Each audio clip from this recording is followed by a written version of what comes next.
అనంత కరుణామయుడు అపార కృపాశీలుడైన అల్లాహ్ పేరుతో ప్రారంభిస్తున్నాను. రిజ్వాన్ శబదం. మొహమ్మద్, మీరు యుద్ధ సన్నాహాలతో మీ స్వస్థలం మక్కాను జయించడానికి వచ్చారా? కానీ అక్కడ ఖురేషీలు మిమ్మల్ని మట్టుపెట్టేందుకు కాచుకొని ఉన్నారు.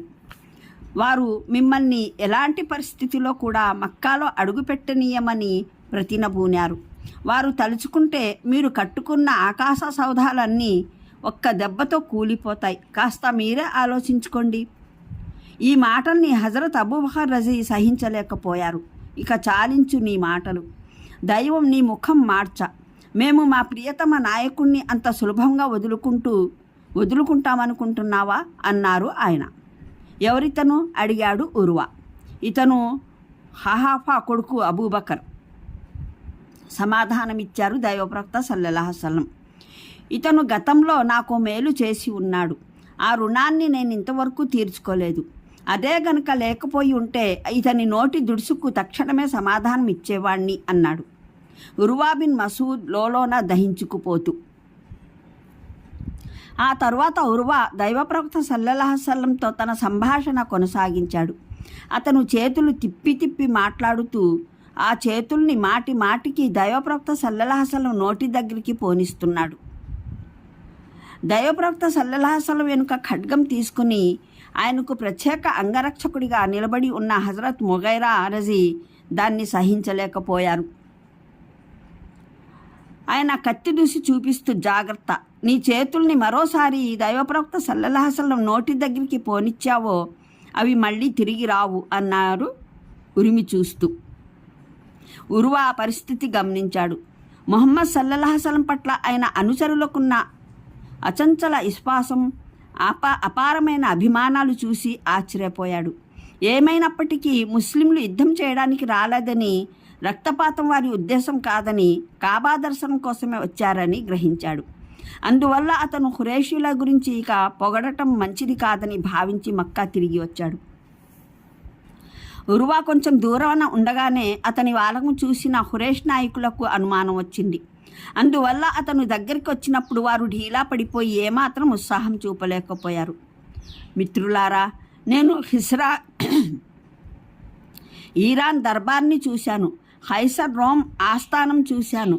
నజాషీ అబీసీనియా కొలువుని కూడా చూశాను. కానీ దైవ సాక్షి, ముహమ్మద్ సల్లల్లాహు అలైహి వసల్లం పట్ల ఆయన అనుచరుల్లో ఉన్న గౌరవ విశ్వాసాలను నేను ఏ చక్రవర్తి అనుచరుల్లోనూ ఇంతవరకు చూడలేదు. ముహమ్మద్ ఉజూ చేస్తుంటే ఆయన అనుచరులు ఆ ఉజూ నీటిని కూడా కింద పడనీయకుండా పట్టుకొని ఎంతో పవిత్రంగా వాడుకుంటున్నారు. చివరికి ముహమ్మద్ తల నుండి ఓ వెంట్రుక ఊడినా దాన్ని కూడా వారు కళ్ళకద్దుకుని భద్రపరుచుకుంటున్నారు. ఒక్క మాటలో చెప్పాలంటే, ఎలాంటి క్లిష్ట పరిస్థితులు ఎదురైనా సరే వారు తమ నాయకుడిని వదులుకోవడానికి ఏమాత్రం సిద్ధంగా లేరు. దీన్ని బట్టి మీరే ఆలోచించుకోండి అన్నాడు ఉర్వా బిన్ మసూద్. కానీ ఇంత చెప్పినా ఖురేష్ నాయకులకు తలకెక్కలేదు. ఏమైనా సరే ముస్లింలను మక్కాలో ప్రవేశించనీయకూడదని గట్టిగా నిర్ణయించుకున్నారు వారు. మరి ముహమ్మద్ సల్లల్లాహు అలైహి వసల్లం బెడదను వదిలించుకోవనేది ఎలా? దీనికి శాశ్వత పరిష్కారం ఏమిటి? తీవ్రంగా ఆలోచించారు. ఆ తర్వాత వారు 50 మంది అరితేరిన విలుకాండ్రను ఎన్నుకున్నారు. రాత్రివేళ పోయి ముహమ్మద్ సల్లల్లాహు అలైహి వసల్లంపై ఆకస్మిక దాడి చేయమని చెప్పి వారిని పంపించారు. ఈ 50 మంది విలుకాండ్రు రాత్రి వేళల్లో హుదైబియా ప్రాంతానికి చేరుకున్నారు. కానీ పథకం తలకిందులైపోయింది. పాపం వారు ముస్లింల శిబిరాలపై 4-5 బాణాలు వదిలారో లేదో తక్షణమే ముస్లింలు మేల్కొని వారిని బందీలుగా పట్టుకొని ప్రవక్త సల్లల్లాహు అలైహి వసల్లం ముందు ప్రవేశపెట్టారు. దైవప్రవక్త సల్లల్లాహు అలైహి వసల్లంపై దాడి చేయడానికి వచ్చిన ఈ గెరిల్లా వీరులు చివరికి గొరెల్లా దైవప్రవక్త సల్లల్లాహు అలైహి వసల్లం సమక్షంలో తలలోంచి నిలబడవలసి వచ్చింది. ప్రవక్త అనుచరులు వారి వైపు ఉరిమి చూస్తున్నారు. బందీలు ఇక తమకు చావు తప్పదని తలసి వణికిపోతున్నారు. ఇంత ద్రోహానికి పాల్పడిన మీకు నేను ప్రాణభిక్ష ఎలా పెట్టాలి? దైవప్రవక్త సల్లల్లాహు అలైహి వసల్లం వారి కళ్ళల్లో సూటిగా చూస్తూ అడిగారు. అయ్యా, మా బుద్ధి గడ్డి తిన్నది, మమ్మల్ని కనికరించండి. మీరు ఎంతో దయార్థ హృదయులు, మీ క్షమాగుణంపై మాకు నమ్మకం ఉంది. దయచేసి మమ్మల్ని నిరాశపరచకండి అని పరిపరి విధాలా వేడుకున్నారు శత్రు సైనికులు. సరే వెళ్ళండి, మిమ్మల్ని క్షమిస్తున్నాను. మొహమ్మద్ ఇక్కడకు రక్తపాతం జరపడానికి రాలేదని మీ జాతి వాళ్లకు గట్టిగా చెప్పండి. ఇప్పుడైనా వారికి స్పృహ వస్తుందేమో అన్నారు మహాప్రవక్త ముహమ్మద్ సల్లల్లాహు అలైహి వసల్లం. శత్రు సైనికులు బ్రతుకు జీవుడా అంటూ ముస్లింల పట్టు నుండి బయటపడ్డారు. అయితే ఇంతటి ఘోరమైన నేరాన్ని సైతం ముహమ్మద్ సల్లల్లాహు అలైహి వసల్లం క్షమించినందుకు వారు చాలా ఆశ్చర్యపోయారు. ఏమైనా ఇక తమ జాతికి కీడు తప్పదనుకున్నారు. కాస్త అవమానం జరిగినా కనీసం ప్రాణాలైనా దక్కాయని సంతోషిస్తూ వారు మక్కా దారి పట్టారు. ఇలా కవ్వించి కయ్యం పెట్టుకోవాలన్న హురేషీల ఎత్తుగడ నీరుగారిపోయింది. దైవప్రవక్త సల్లల్లాహు అలైహి వసల్లం ఈసారి హురేషీలకు తాము కాబా దర్శనం నిమిత్తమే వచ్చామని తెలియజేయడానికి హజరత్ ఖరాష్ బిన్ ఉమయ్యా రజీని పంపారు. హజరత్ ఖరాష్ రజీ ఒంటె ఎక్కి మక్కా బయలుదేరారు. ఆయన నేరుగా అబూ సుఫ్యాన్ ఇంటికి వెళ్ళారు. ఆ సమయంలో అబూ సుఫ్యాన్ ఇంటి ఆవరణలో కూర్చొని ఉన్నాడు. ఆయనతో పాటు Ikrima bin Abu Jahl, Khalid bin Walid, Amr bin Aas వగైరా ప్రముఖులు కూడా ఉన్నారు. వారిలో ముస్లింల దగ్గరికి రాయబారిగా వెళ్ళి వచ్చిన హులైన్ బిన్ అల్హమా కూడా ఉన్నాడు. ఖురేషీలారా, నేను దైవప్రవక్త ముహమ్మద్ సల్లల్లాహు అలైహి వసల్లం ప్రత్యేక దూతను. మేము మీతో యుద్ధం చేయడానికి రాలేదని, కాబా దర్శనం కోసం మాత్రమే వచ్చామని తెలియజేయడానికి నేను మీ దగ్గరికి వచ్చాను. కాబట్టి మీరు మమ్మల్ని కాబా దర్శనం చేసుకొనివ్వండి, మమ్మల్ని నిరోధించకండి అన్నారు హజరత్ ఖరాష్ రజీ. ఒకవేళ మేము మిమ్మల్ని కాబా దర్శనం చేసుకోనివ్వకుండా నిరోధిస్తే అన్నాడు ఇక్రమా బిన్ అబూ జహల్, అప్పుడు మేము యుద్ధం చేస్తాం, మిమ్మల్ని అందరినీ హతమార్చి కాబా దర్శనం చేసుకుంటాం అన్నారు హజరత్ ఖరాష్ రజీ ఎలాంటి జంకు గొంకు లేకుండా. ఓ, నువ్వు మమ్మల్ని బెదిరించడానికి వచ్చావన్నమాట, కానీ నీ చావు బతుకులు మా చేతుల్లో ఉన్న సంగతి మర్చిపోతున్నావు సుమా అన్నాడు ఇక్రమ. పొరబడుతున్న ఇక్రమ, ప్రతి మనిషి చావు బ్రతుకులు సర్వలోక ప్రభువైన అల్లాహ్ చేతిలో ఉన్నాయి. ఆయన ఆజ్ఞ లేనిదే నువ్వేమీ చేయలేవు. అల్లాహ్ పేరు వినగానే అవిశ్వాసులు మండిపడ్డారు.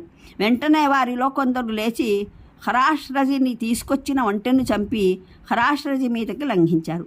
హజరత్ ఖరాష్ రజీ అగ్రహోదగ్రులై చర్రున కత్తి దూసి వారి ముందు నిలబడ్డారు. నీచులారా, మీరు చర్చలకు వచ్చిన రాయబారినే చంపడానికి సిద్ధమయ్యారా?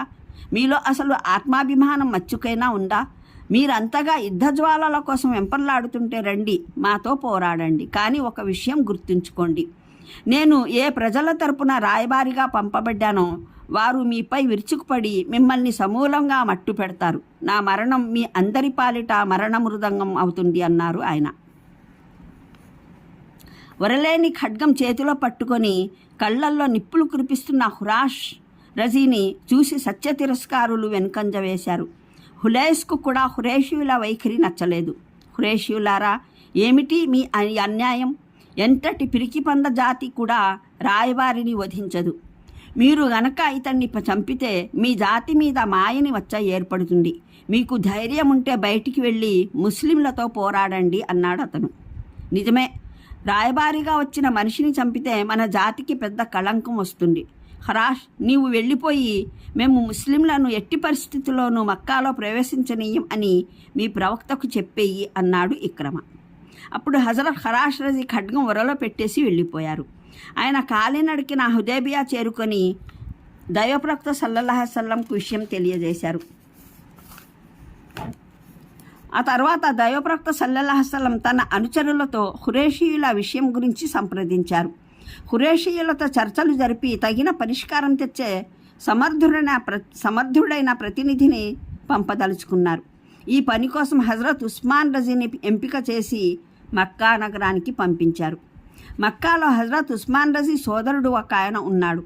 అతని మద్దతుతో హజరత్ ఉస్మాన్ రజీ మక్కా వెళ్ళారు. అక్కడ ఖురేష్ నాయకుల్ని కలుసుకుని వచ్చిన పని వారికి వివరించారు. మేము మీ ముందు రెండు విషయాలు ఉంచుతున్నాం. మమ్మల్ని కాబా ప్రదక్షిణ చేసుకోనివ్వండి, దానికి మీరు ఒప్పుకోకపోతే యుద్ధానికి సిద్ధంగా ఉండండి అన్నారు ఆయన. అలా కుదరదు, కావాలంటే నువ్వు ఒక్కడివే కాబా ప్రదక్షిణ చేసుకో, అంతేగాని ఇతరుల ప్రస్తావన ఎత్తకు. వారు అటు నుంచి అటే వెళ్ళిపోవాలి అన్నారు ఖురేషీయులు. ఈ మాటలు వినగానే హజరత్ ఉస్మాన్ రజీకు ఒళ్ళు మండిపోయింది. ఏమిటి, ముస్లింలు కాబా దర్శనానికి నోచుకోకుండా వెళ్ళిపోవాలా? నేనొక్కడిని మాత్రం కాబా ప్రదక్షిణ చేసుకోవచ్చా? కాదు, ముస్లింలందరికీ కాబా ప్రదక్షిణ చేసుకునే అవకాశం ఇవ్వాల్సిందే అన్నారు హజరత్ ఉస్మాన్ రజీ పట్టుదలతో. అనంత కరుణామయుడు అపార కృపాశీలుడైన అల్లాహ్ పేరుతో ప్రారంభిస్తున్నాను. రిజ్వాన్ శబదం. మొహమ్మద్